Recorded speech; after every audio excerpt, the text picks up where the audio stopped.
count on one thing. The same God who never failed will not fail me now. You won't fail me now in the waiting. The same God who's never late is working all things out. You work all things out. Yes, I will lift you high in the lowest valley. Yes, I will bless your name. Yes, I will sing for joy, though my heart is heavy in all my days.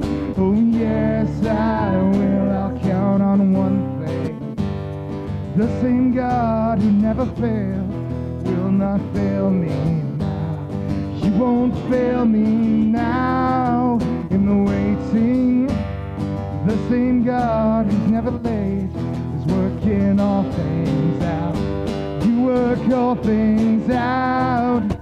Yes, I will lift you high in the lowest valley. Yes, I will bless your name.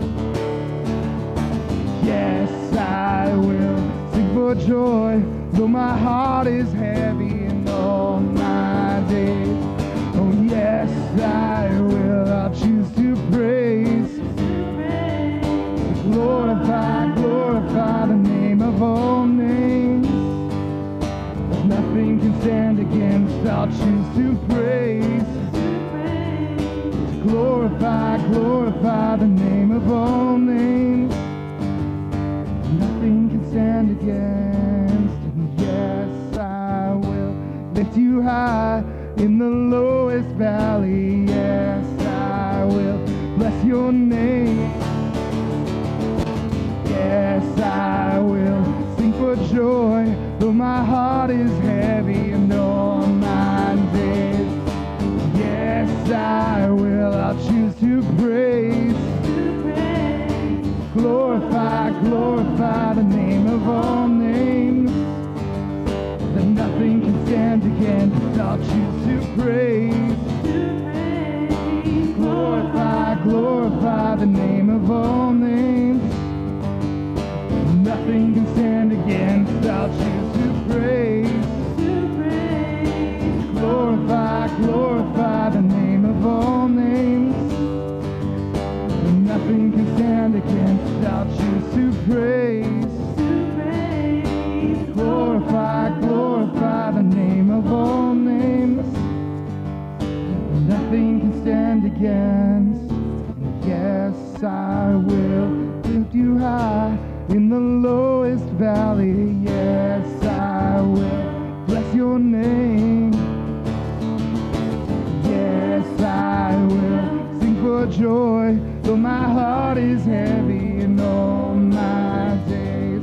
Oh yes, I will for all my days. Oh yes, I will.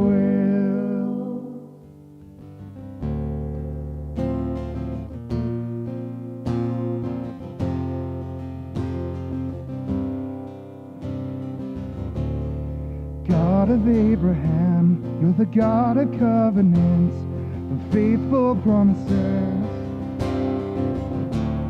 And time again, you have proven you do just what you say. Though the storms may come and the winds may blow, I'll remain steadfast and let my heart burn when you speak a word.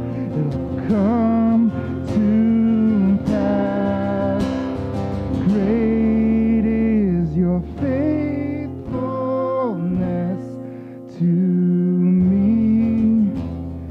Great is your faithfulness to me. From the rising sun to the setting, same I will praise your name. 'Cause great is your faithfulness to me.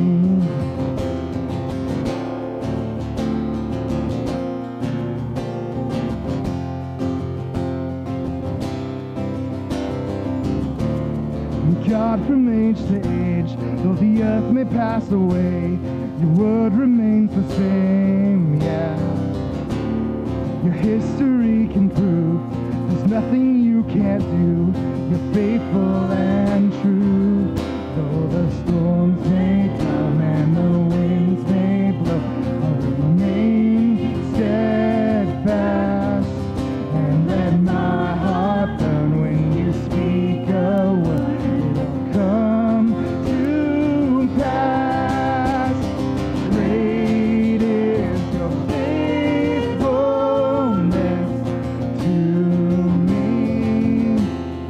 Great is your faithfulness to me. From the rising sun to the setting same, I will praise your name. Great is your faithfulness to me.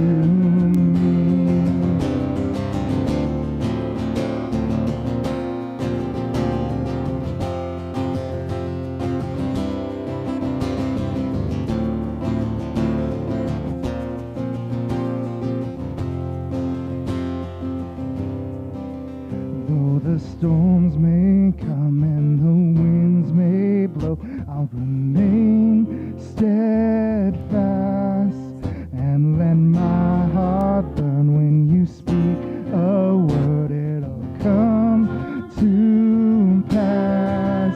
Though the storms may come and the winds may blow, I'll remain steadfast and let my heart burn when you speak a word.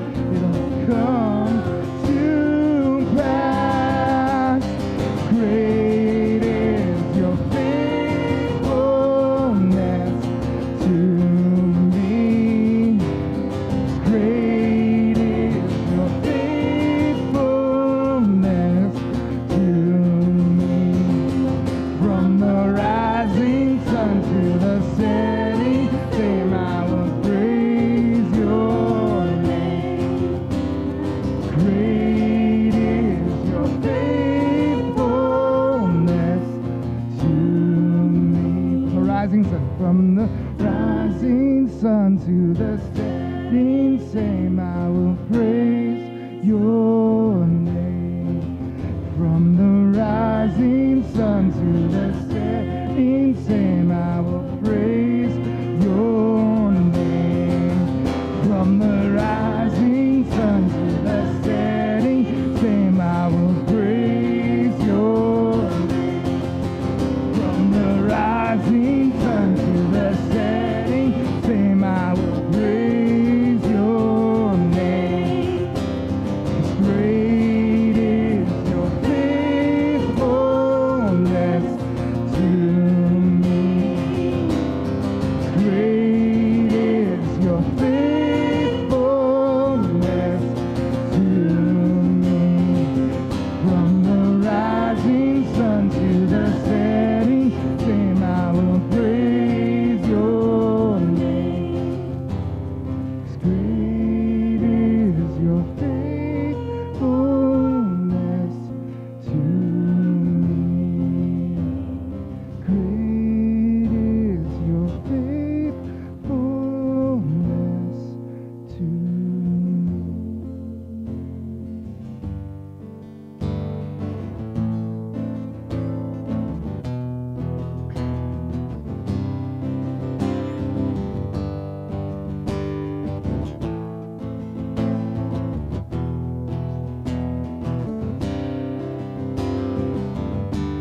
I've carried a burden too long on my own.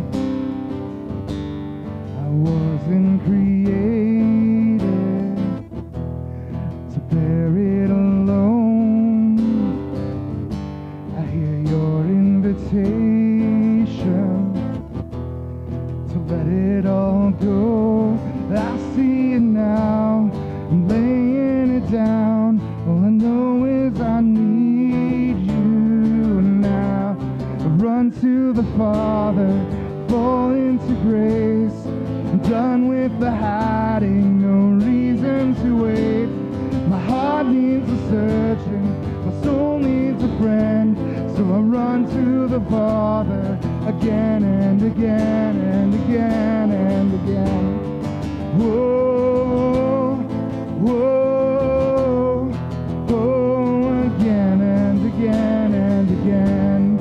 Whoa, whoa, oh, again and again and again. You saw my condition, had a plan from the start. Your Son for redemption, the price for my heart. And I don't have a context for that kind of love. I don't understand, I can't comprehend. All I know is I need you now. I run to the Father, fall into grace. I'm done with the hiding, no reason to wait. My heart needs a surgeon, my soul needs a friend.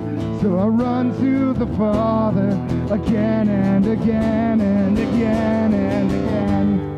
Whoa, whoa, whoa, again and again and again. Whoa, whoa, whoa, again. Heart has been on your mind long before my first breath. Running into your arms, it's running to life from death. I'm feeling touch deep in my chest. Your mercy is calling out. Just as I am, you pull me in, and I know I need you now. Run to the Father, fall into grace. I'm done with the hiding, no reason to wait. My heart needs a surgeon, my soul needs a friend. So I run to the Father again and again, and I run to the Father, fall into grace. I'm done with the hiding, no reason to wait. My heart found a surgeon, my soul found its friend. So I run to the Father again and again and again and again. Whoa, whoa, whoa, again and again and again. Whoa, whoa, whoa, again and again and again. Whoa, whoa, whoa, again and again and again. Whoa, whoa, whoa, again and again and again.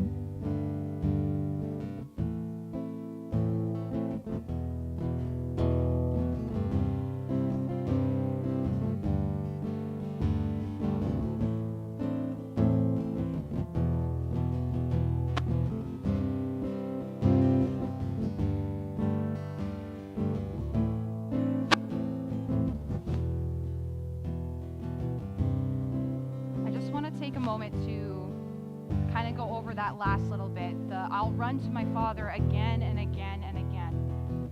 No matter when everything is kind of going the wrong way, when everything seems to not be working out, every time you can turn to God and you can just run to Him. He doesn't have His door closed. He has an open door policy, and it doesn't matter at what time of the day it is, at what point in your life you're having, how good of a Christian you are, what your relationship with Him is at that moment, you can always turn to Him. You can always run to God, and you can always pour everything out and be like, God, help me in this moment. Help me just be better and be more like you, God.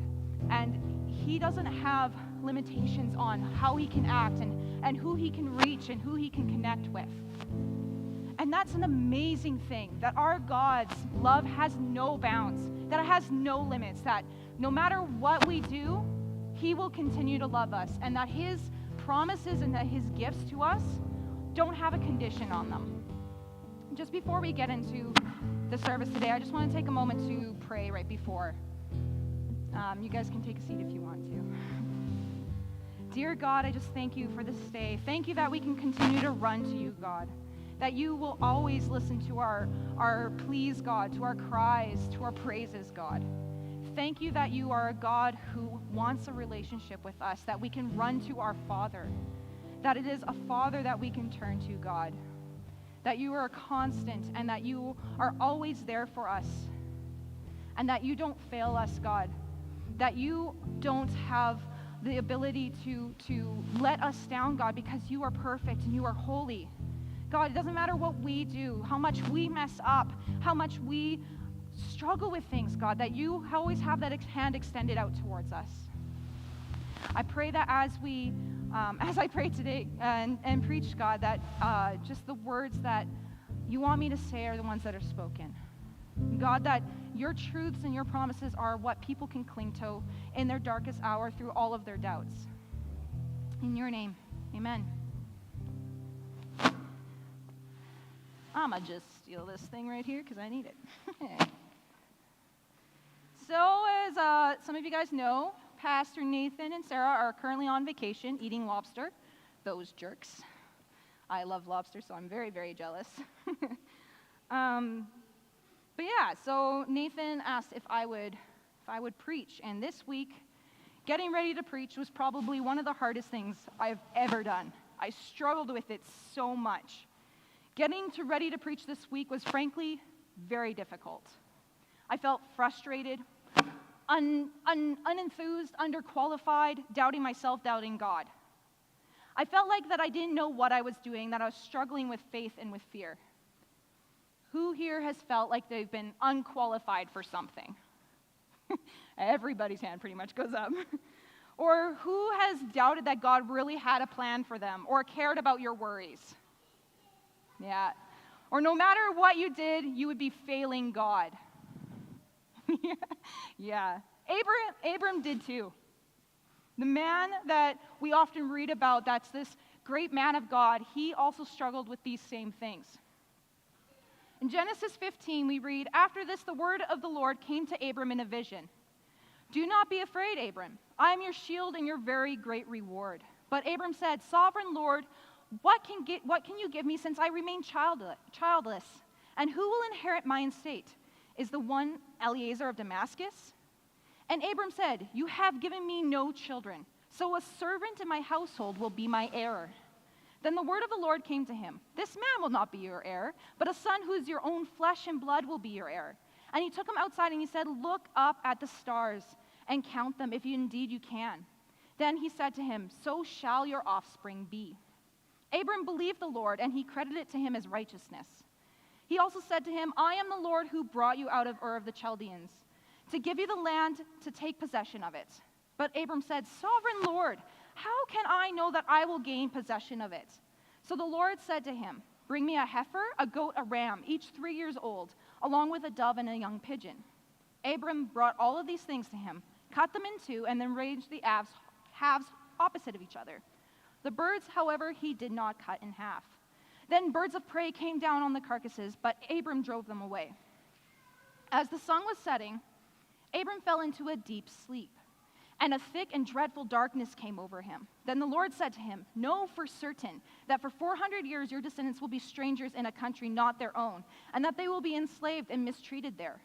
But I will punish the nation they serve as slaves, and afterward they will come out with great possessions. But you, however, will go to your ancestors in peace and be buried at a good old age.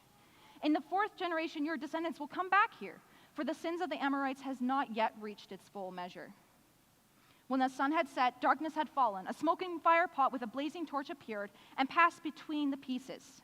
On that day the Lord made a covenant with Abram and said, 'To your descendants I would give this land, from the Wadi of Egypt to the great river, the Euphrates, the land of the Kenizzites, Cadmonites, Hittites, Perizzites, Raphaites, Amorites, Canaanites, Girgashites, and Jebusites.'"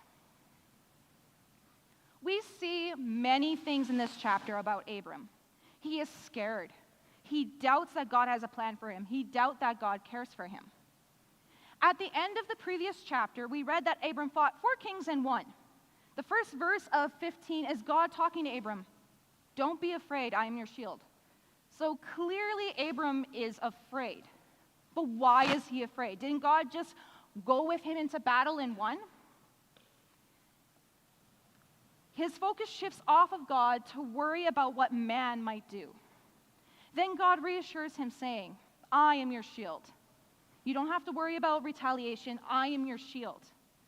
Then, after he reassures him, Abraham pulls the,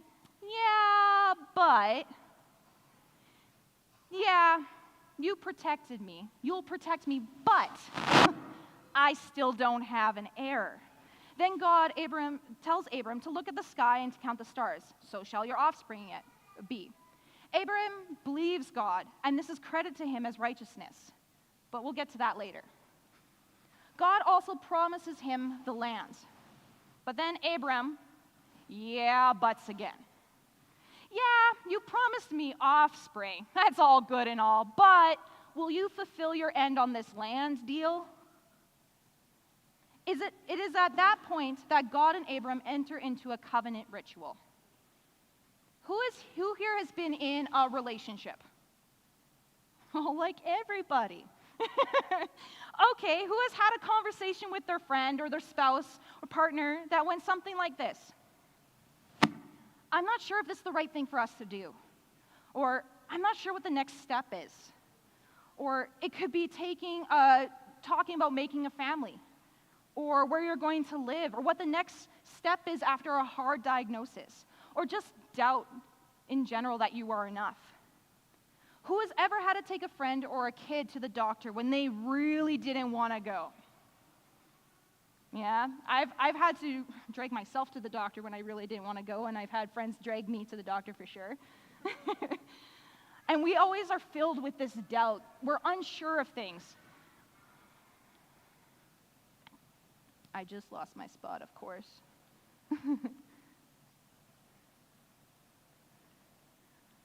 Maybe not a doctor, but do you remember a situation where you were scared of something and you doubted it and that it would work out? If you were with someone who was really scared and unsure, would you get mad at them? Would you punish them or scold them? If you're taking that kid to the doctor, would you be like, don't be mad at that bad kid, right? Or if your friend was like super nervous and super scared, would you be like, oh, come on, suck it up, don't be such a wimp, and get mad and admonish them and punish them? Well, if you're a good friend, you probably wouldn't. If you're a good parent, you would not do that. So why would we think God does that?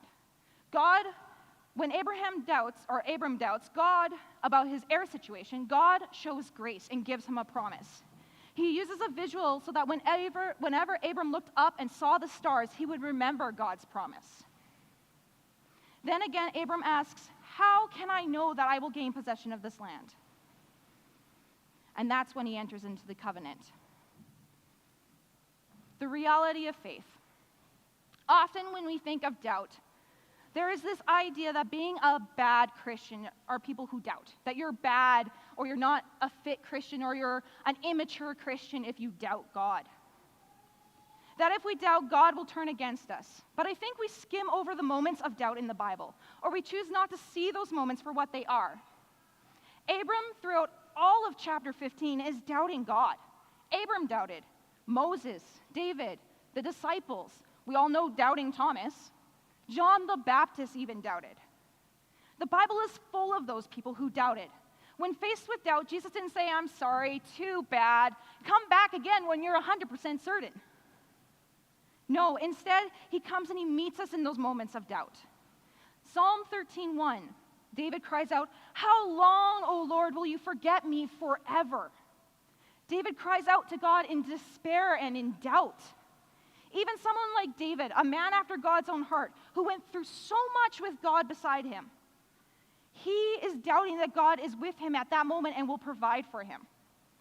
John the Baptist also experienced doubt. He sent his disciples to ask Jesus, are you really the one who is to come, or shall we look for another? That's Matthew 11:3. Jesus responds in kindness. The disciples doubted too, right after the resurrection. After they just saw Jesus, they doubted. The Great Commission, Matthew 28, 16 to 20. But the 11 disciples proceeded to Galilee, to the mountain which Jesus had designated. When they saw him, they worshiped him. But some were doubtful. And Jesus came up and spoke to them, saying, "All authority has been given to me in heaven and on earth. So go therefore and make disciples of all nations, baptizing them in the name of the Father, the Son, and the Holy Spirit, teaching them to observe all that I commanded you. And lo, I am with you always, even to the end of the age." Those doubters aren't precluded from God's work. They're not separated. They're not shamed or told to just sit by while the good Christians got it. Ryan Gallagher says, "Faith isn't about certainty. If we were certain, if we were never met with resistance, disappointment, or silence, then we would have no need for faith. Faith requires doubt. It requires us to come to those moments of uncertainty and to make a choice to believe regardless of our doubts. If we don't acknowledge those moments of doubt, hide them, shy away from them, would we really let God have room to move in our lives, to meet us in those mucky times? God is impossible for us to fully grasp. It is only through experiencing these different moments in life, through reading of these many real emotions that people had while following God, do we get a snapshot, just a fragment of who God really is. One thing that we can get from Abram's story of doubting God is that we can see that God is a God of promise. When Abram doubted, God didn't chastise him, punish him, or even scold him. He made a promise to him. He walks through a covenant with Abram, literally walks through it. Let's break down what a covenant is. A covenant is a binding agreement between two or more parties. That's from Oxford. In the Bible, we see two types of biblical covenants. A suzerain vassal, which is a term from the olden days when a king would make a promise to their subjects on the condition of obedience to specific terms. You do this, then I will do that. It's a conditional promise. A royal grant is the other covenant that we see. Unlike a suzerain vassal agreement, a royal grant requires no action on the part of the beneficiary. It is an unconditional promise given from one party to another. The only downside to a grant covenant is missing out on the promise. When Abram doubts God's plan for him, God instructs him to set up a ritual for a covenant. In verse 8, chapter 15, Abram said, "Sovereign Lord, how can I know that I will gain possession of it?" So the Lord said to him, "Bring me a heifer, a goat, and a ram, each 3 years old, along with a dove and a young pigeon." Abram brought all these things to him, cut them in two, and arranged the halves opposite of each other. The birds, however, he did not cut in half. Then birds of prey came down on the carcasses, but Abram drove them away. This covenant is an old ritual that would have been done back when the animals were divided in two, and then the person making the covenant would walk through the middle. Basically, what he was doing when he walked through the middle of that covenant, he was saying that if I break my covenant, let what happened to these animals happen to me. That was a blood covenant, walking through that and taking on the consequences of breaking that. However, in this instance, after Abram sets up the ritual, it is not him that walks through the middle, but God, which is symbolized by that fire pot and torch. When the sun had set and the darkness had fallen, a smoking fire pot with a blazing torch appeared and passed between the pieces. On that day, the Lord made a covenant with Abram, saying, "To your descendants I give this land." There is no condition on Abram to fulfill any task, to maintain a certain law, or to do anything. Rather, it is by God's act alone that this covenant is upheld. Abram only needs to accept the promise. A verse earlier states that Abram believed the Lord and it's credited to him as righteousness. Jesus reiterates this in Romans 4. Abraham justified by faith. What then shall we say that Abram, our forefather according to the flesh, discovered in this matter? If in fact Abraham was justified by works, he had to do something to boast about, but not before God. What does Scripture say? Abraham believed God, and it was credited to him as righteousness.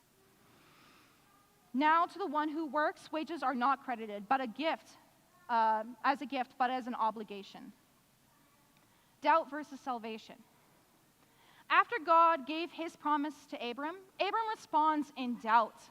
He questions if God will fulfill his promises, whether God gave up on his word or not. However, in the midst of that doubt, Abram still chooses to believe, and that is what is accredited to him as righteousness.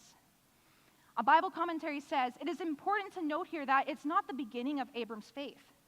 In this statement about continuing to believe, it is a statement about continuing to believe in God.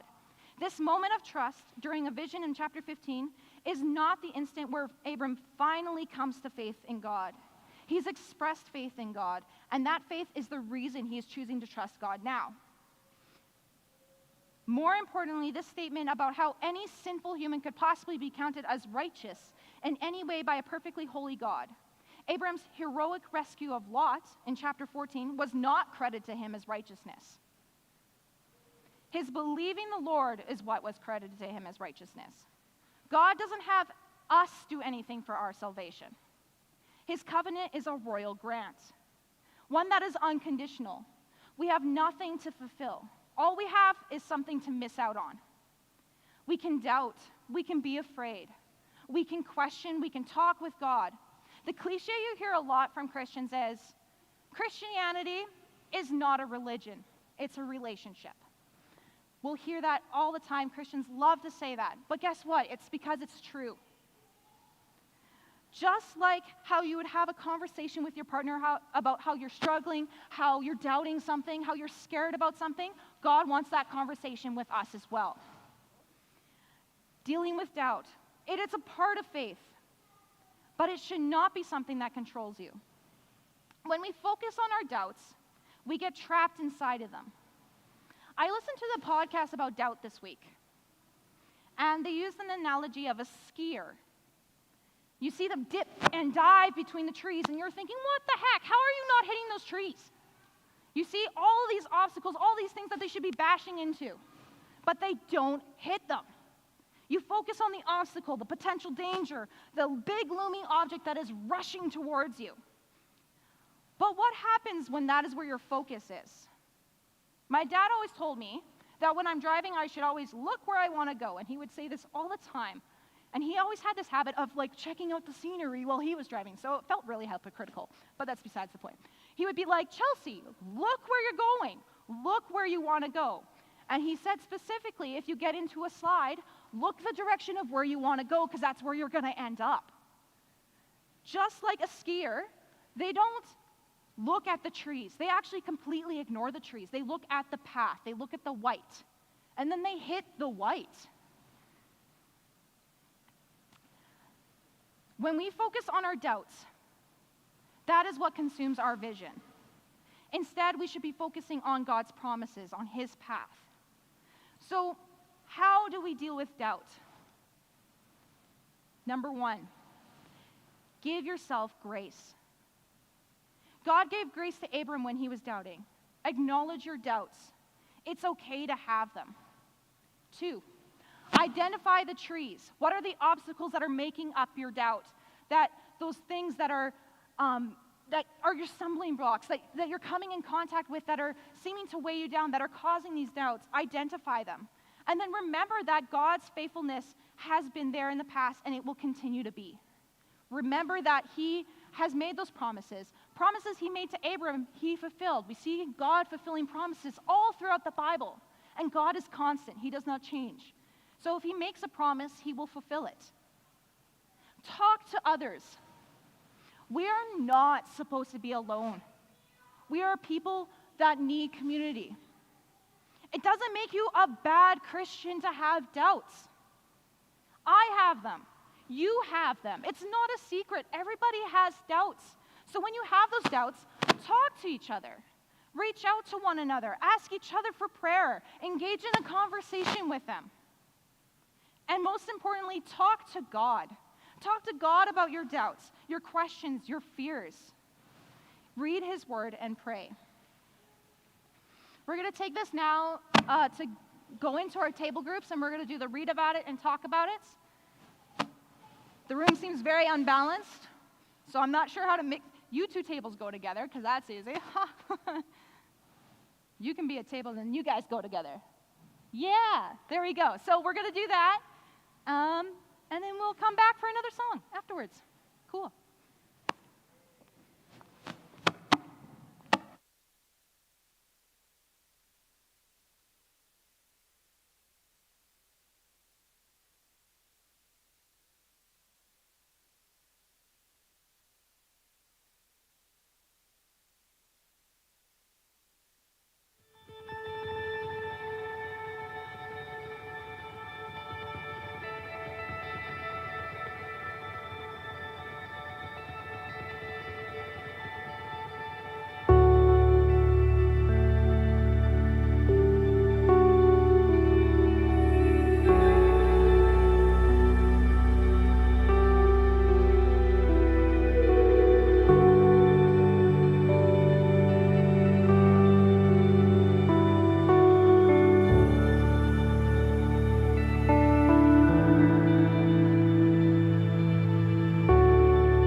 are going through your sheet, you might notice that there's a new little section called Practice It. Yeah, I know. Application. What? You're going to apply things that you learned on Sunday? No way. So I felt that, especially this week, it was a necessary thing to have, where taking what God has promised and evaluating our doubts, looking at them and coming head to head with them, actually committing to yourself that, hey, I'm actually going to address this at some point this week, that I'm going to actually try and tackle something. So the Practice It what is the one thing that you agree to do this week to help with doubt? I want everybody to try and find, at this point, an accountability person, someone that they can check in with, check up on, that you can have keep you accountable for actually doing this week. That tell them, hey, I'm going to do this thing this week, and check in with me, because when we're accountable, we're more likely to do it. I don't know about you, some of the time. Sometimes I'm just like, yeah, I'll do it. But really try. Yeah, that's what I mainly wanted to say. It's a new section. Don't get freaked out by it. It's going to stay. So, anyways, continue. Go this way.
just as we're closing our time out today, today I'm going to bring you a song of reflection.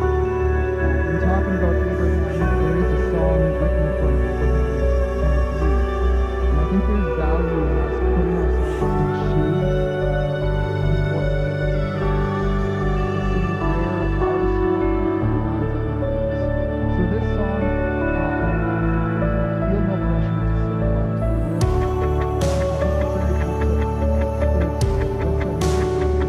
On the screen and look at where your own journey intersects with some of the feelings that Abraham was feeling as he met with God.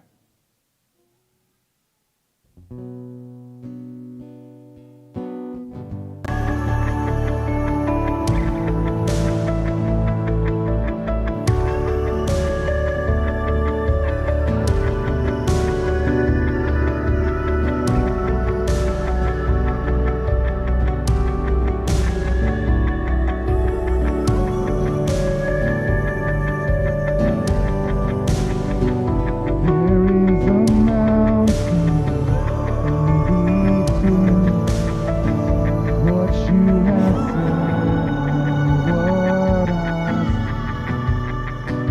Standing before this suffering, my failing heart will fight to on this altar.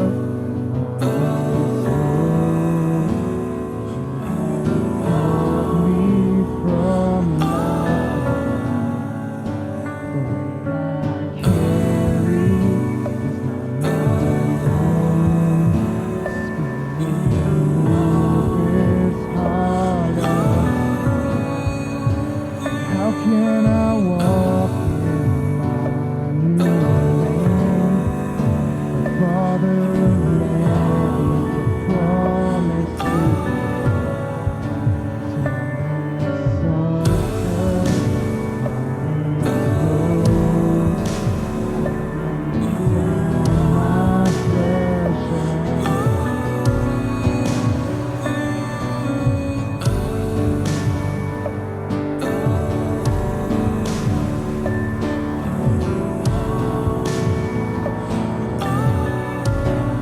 here on this mountain, have fun, resting down of my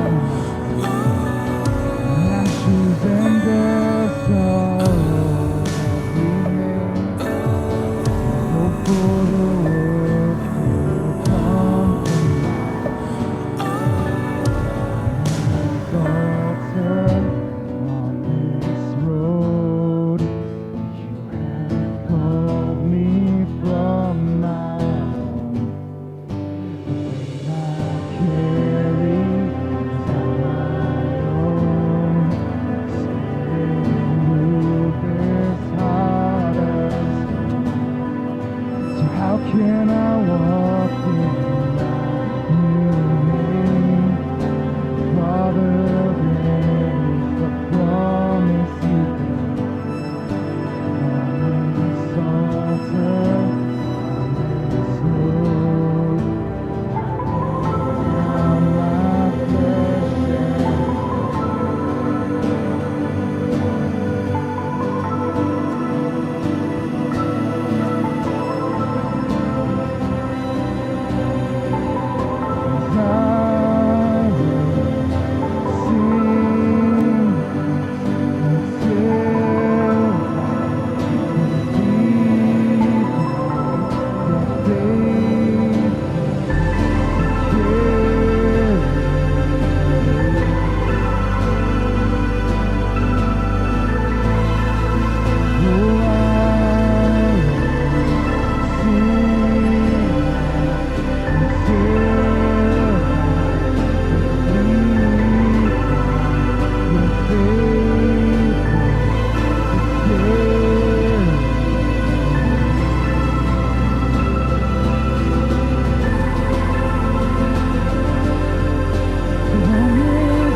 lay down my flesh and blood.